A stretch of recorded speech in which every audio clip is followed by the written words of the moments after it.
ini apa? Ternyata ini kita nomor 2 terendah, meskipun secara peringkat kita naik, kami di JPP naik, poinnya juga naik cuma 0,01%, tapi peringkat juga naik dari sebelumnya peringkat 11 ke peringkat 10. Tapi untuk akurasi data kita peringkat nomor 3 terbesar, nomor 3 atau 4 terbesar tertinggi di kanwil kecil, ini untuk kanwil kecil. Tapi untuk perbaikan berkelanjutan kita nomor 2 terendah.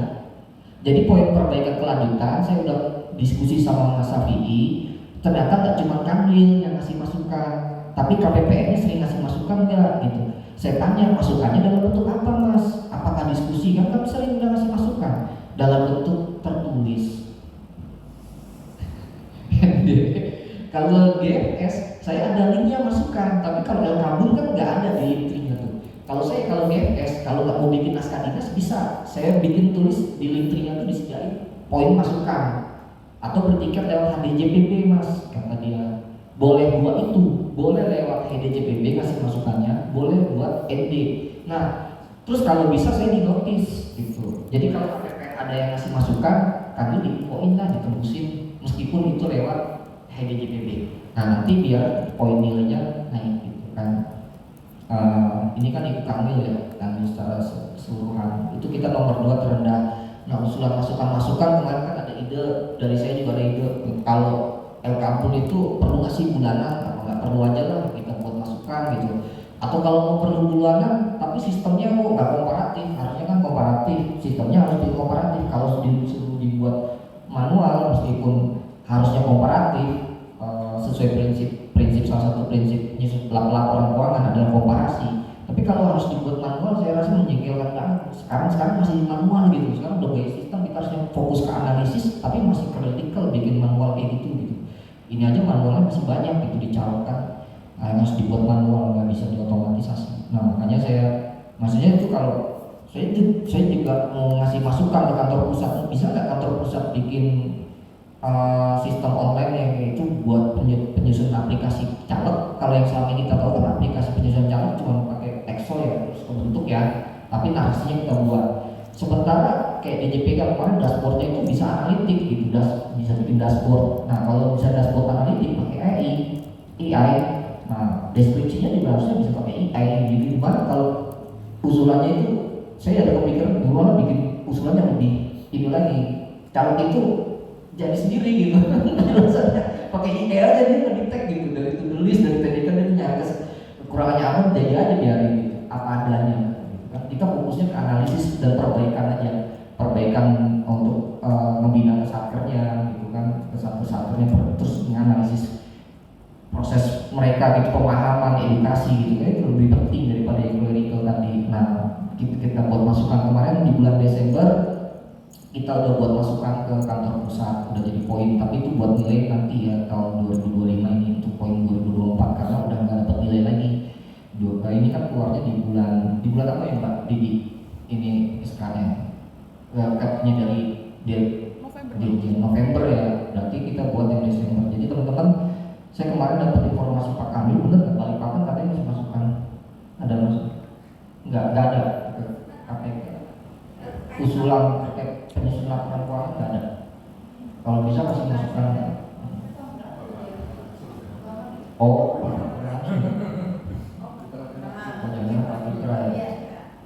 ya, tapi kalau mau pakai tiket boleh DJPB, tapi nanti screenshotnya boleh nggak kami minta. Nanti saya informasikan ke Mas VI. Itu yang poin continuous improvement. Jadi memang sekarang arahnya, strateginya dari kantor pusat itu bukan lagi masalah kelengkapan atau ketepatan waktu. Itu se-Indonesia katanya udah hampir 100% itu.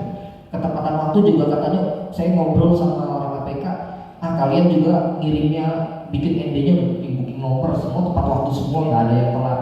Jadi poinnya diturunin sampai sesadis-sadis mungkin, cuma 3% dan 2% kelengkapan dokumen gitu kan. Kelengkapan dokumen 3%, ketepatan waktu 2%, itu kan sadis tuh, boleh dibilang hilangin aja sekalian gitu kan.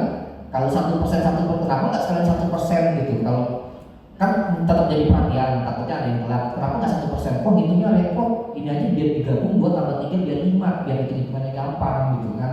Dari timnya kemarin bilang gitu saya tuh, cerita yang gendut siapa ya, saya lupa tuh. Waktu datang sih ke kita gitu kan, saya nanya masalah kelengkapan ketepatan Yang diharapkan akurasi data juga udah diturunin, yang sebelum-sebelumnya sempat 70% jadi 50. Jadi perbaikan kelanjutan ini yang diminta masukan teman-teman semuanya gitu. Jangan sampai nggak ada sama sekali masukan buat kantor pusat. Oke, next untuk komponen akurasi. Nah ini bisa tadi lihat, ini dari space apa nanti kita diskusi next. Kita nilai berkabur. Nah ini proporsinya teman-teman mungkin udah tahu yang jadi 53 kemarin. Itu fokusnya kita yang September sampai November kan udahlah. Nah ini fokus yang unaudited, porsi tertinggi di unaudited. Dulu unaudited sampai 70%. Jadi nanti NPL-nya yang tadi yang khusus unaudited sama audited, untuk yang analisis NPL-nya diperbaiki. Terus kemarin kalau nggak salah di workshop ya, semua dengar nggak Mbak apa yang ikut workshop kemarin dari KPPN? Kan kalau nggak salah satu narsumnya itu bilang nanti kalau ada perubahan dari unaudited mengirim ulang perubahan itu dikasih gambaran perubahannya di mana. Ke audited juga dikasih tahu perubahannya apa yang bergerak gitu. Kalau yang memang udah clear gitu. Jadi ada satu teman-teman harus buat satu kertas kerja lagi, yaitu perubahan data kalau memang mengirim ulang perubahan pergerakan data. Kalau nggak salah kemarin saya sempat dengar ada spill yang ngomong gitu, siapa ya kemarin ya? Sempat dengar nggak? Ada yang dengar nggak kemarin waktu ikut workshop? Nggak dengar ya?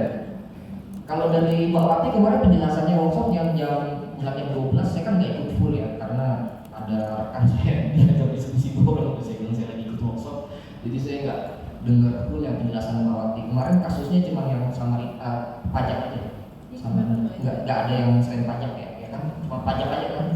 Ada masukan nggak dari pusat terkait itu? Udah diperbaikan juga kan, hanya kode sakra ya kebanyakan ya. Kemarin udah ngajuin koreksi SPM. Koreksi ya, udah saya dengan penjelasan, tapi hanya masalahnya kode sakra, transaksinya benar kan? Kode akunnya Pak. Oh kode akun juga ada salah? Enggak, dari awal emang dia pakai rekaman SPM-nya itu akunnya salah. Jadi kalau misalnya dia itu pakai 411126 4126 harus PPh badan. Ah. Dia itu PPh badan itu uraiannya harus untuk membuka. Dia itu uraiannya selain itu. Jadi ada indikasi kesalahan akun itu Pak. Jadi ternyata yang Oh jadi uraiannya foto kelihatan langsung dari uraian SPM-nya nggak cocok ya pas di verifikasi? misalnya pakai akun 4126 Nggak cocok, bukan itu akunnya. Oke. Baik, nanti ini tapi udah clear semua sekarang posisi sekarang. Hari ini belum dicek, kemarin sih masuk 3 dan koreksiannya udah sesuai. Tinggal kemarin saya belum sempat lagi melihat udah total berapa SPM koreksi yang masuk, karena total 10 SPM. Nah, oke. Selain itu kemarin kan ada pembahasan. Kemarin mereka launching menu baru ya, menu baru untuk pemeriksaan SPM SP2D di aplikasi yang nanti tahun 2025. Saya dengar itu kemarin. Nanti mau ada menu baru, tapi kemarin dari teman-teman kami pada nanya, ini kami bisa nggak ngecek? Sementara KPPN, hanya KPPN yang bisa ngecek. Jadi akan ada tools baru di tahun 2025 ini di Monsakti, itu pemeriksaan masalah SPM. Nah sebelumnya kan pemeriksaan itu melalui neraca lajur ya kan? Neraca lajur baik itu NLAS, NCS, NB, yang bank ya, NCB, NCB. Nah ke depan akan dibuatkan tools yang lebih simple untuk pengecekan tadi. Itu maksudnya kalau sebenarnya harusnya masuknya ke to-do list nanti kan rekapannya itu. Tapi buat mengeresnya pakai menu tersebut nanti teman-teman sambil dipantau. Tapi sayangnya katanya Kanwil belum bisa gitu. Kanwil belum bisa ngecek itu. Jadi makanya kalau kemarin saya juga kaget waktu paparan kemarin kok Samarinda gitu. Tadinya saya pikir bakal Balikpapan yang paparan, yang bakal ditanya sama kantor pusat, karena di MPL-nya baru paparan 3, Samarinda nihil, Tanjung Redep nihil. Makanya saya bingung ini ngeceknya dari mana gitu kan, kok bisa di-tag gitu kan. Nanti itu yang sudah ditindaklanjuti, kan ya, kalau sudah ditindaklanjuti tidak ditanyakan lagi. Udah mau ke PIC-nya dulu. PIC-nya. Manggala. Jelasin ya, terus saya udah jelasin di chat juga. Terus oh ya udah nanti di Zoom di keluar aja. Nggak usah jelasin ya. Makanya saya juga kaget, nah ini pajak nih ngeceknya di mana gitu kan. Kalau di toolsnya Kanwil itu nggak muncul. Kalau muncul ya saya masukin ke dalam nota dinas juga gitu rencananya kalau di bulan Januari. datanya biasanya ada di OSPAN Pak. Bisa seharusnya Kanwil. Oh dari OSPAN-nya, bukan Monsakti ya? Monitoring center penerima nanti kita olah datanya itu, jadi kelihatan ada list, dan kita pegang list akun-akun apa aja yang nggak boleh ada, atau sumber penerimanya harus siapa, kayak gitu. Oke, berarti ke depan nanti catatan juga buat kami seksi SPLK, selain Monsakti nanti kami kontrol juga pakai Komspat. Jadi itu kelihatannya di Komspat ya. Kalau di Monsakti nggak nampak ya. Nah, kemarin kami kan ngeceknya di Monsakti aja terus ya. Oke, next. Nah ini next, nah ini continuous improvement tadi cuma menurut itu. Nah ini continuous improvementnya salah satu poin penilaiannya ini juga nih poin-poin ini gitu kan. Tindak lanjutnya ini sebenarnya Pak. Tindak lanjutnya itu banyak komponen-komponen yang harus di respon itu. Next. Nah ini komponennya ini rekapan next, nanti bisa dibahas bareng-bareng. Nah ini hasil analisis. Balik dulu yang sebelumnya. Ini ada yang merah ya, itu kan nilainya KPPN Samarinda. Ini dari rekapannya dari ini ya, Mbak Indah ya. Nah, nanti bisa dijelasin mungkin sama diskusi bareng. Next, kita langsung singkat-singkat aja. Next. Nah untuk kerjasama nanti aja diskusinya ya.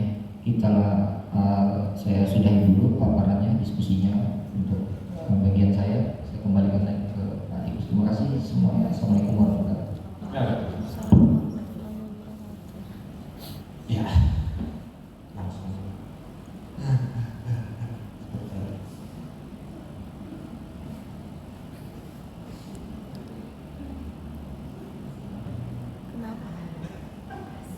Maaf.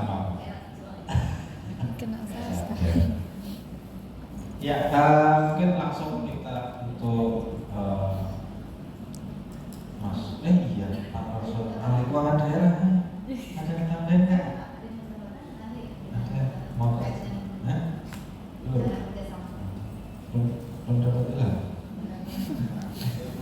Oh belum. Karena sambil menunggu Pak Rasul ya. Belum soalnya, bukan nggak ada. Lalu kita diskusi ya. Nah, mungkin saya nggak nanya siapa yang mau langsung. Mungkin pertama tamu paling jauh dulu dah, tanya berdua dah. Ada yang baik. Mungkin ada pesan-pesan terakhir pesan dari Pak Dirjen untuk disampaikan. Ada nggak? Mic-nya di situ. Nah, ada.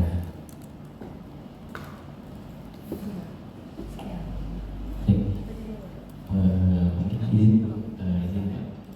Kalau dari Tanjung Redok sendiri terkait dengan dekor, mungkin seperti yang disampaikan Pak Sulis memang belum ada yang tutup buku.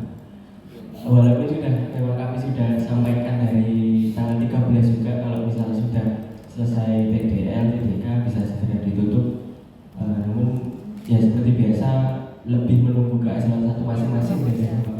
Walaupun sudah kami wanti-wanti juga dari tanggal 13. Kalau terkait dengan TDK dan TDL masih on progress semua dari Tanjung untuk Desember ini. Mungkin itu dulu saja, kalau ada masalah lebih lanjut nanti bisa kami sampaikan. Sekian Pak. Berat kita ya. Iya. Apa itu?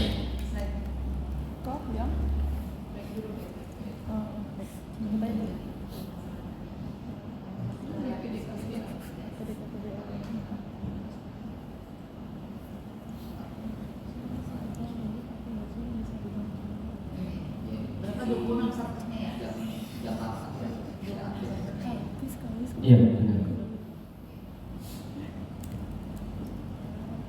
Ya.